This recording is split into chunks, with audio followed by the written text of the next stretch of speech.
इस मैटर के बारे में मैंने आप सबसे बोला था कि इस मैटर को मैंने कोर्ट से, सुप्रीम कोर्ट के ऑनरेबल चीफ जस्टिस से भी बोला था,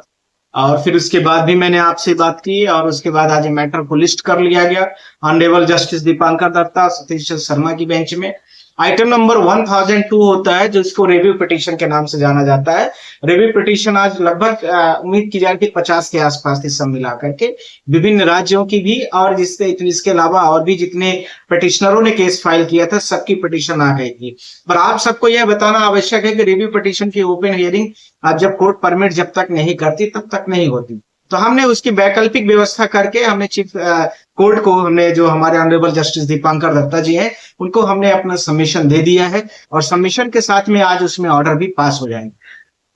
ऑर्डर को रिजर्व कर लिया गया है, और उसके साथ में ऑनरेबल जस्टिस सतीश चंद्रा जी थे, वो काफी कोऑपरेटिव है, और हमारे वो मध्य प्रदेश के भी हैं। वो टीचरों के मामले में काफी गंभीर और संवेदनशील भी रहते हैं। अलग अलग काउंसिलिंग तो नहीं पहुंच पाए मुझे लगता है, पर कोर्ट की जो बेंच थी, क्योंकि ये लंच का टाइम दिया गया था 1:30 बजे, उसमें आप लोग देखेंगे, हम उसकी कॉपी भी तिवारी जी और विभिन्न चैनलों में हम डाल भी देंगे, तो आप लोग देख लेंगे कि उसमें जो आइटम है वो आइटम को 1:30 बजे का टाइम दिया गया है। 1:30 बजे का यानी लंच का टाइम होता है कोर्ट का, सुप्रीम कोर्ट का। तो 1 बजे से 1:30 मतलब 2 बजे के बीच तो लंच ही चलता है, तो उसका हमने सबमिशन अपना दे दिया है, और इंपॉर्टेंस ग्राउंड्स को उसमें मैंने रेज भी किया है। अब इश्यूज क्या क्या थे, किन किन पॉइंटों को मैंने बहुत बार बताया, पर आज मुझे लगता है कि अंतिम मौका है, आप लोगों को दोबारा सुन लेना चाहिए, और उसमें क्या क्या मैंने सबमिशंस को रख दिया है। पहला पॉइंट, जो हम जिनके काउंसिल हैं पूरे उत्तर प्रदेश के, जो हमारे टीचर एसोसिएशन थे, और इसके साथ में जो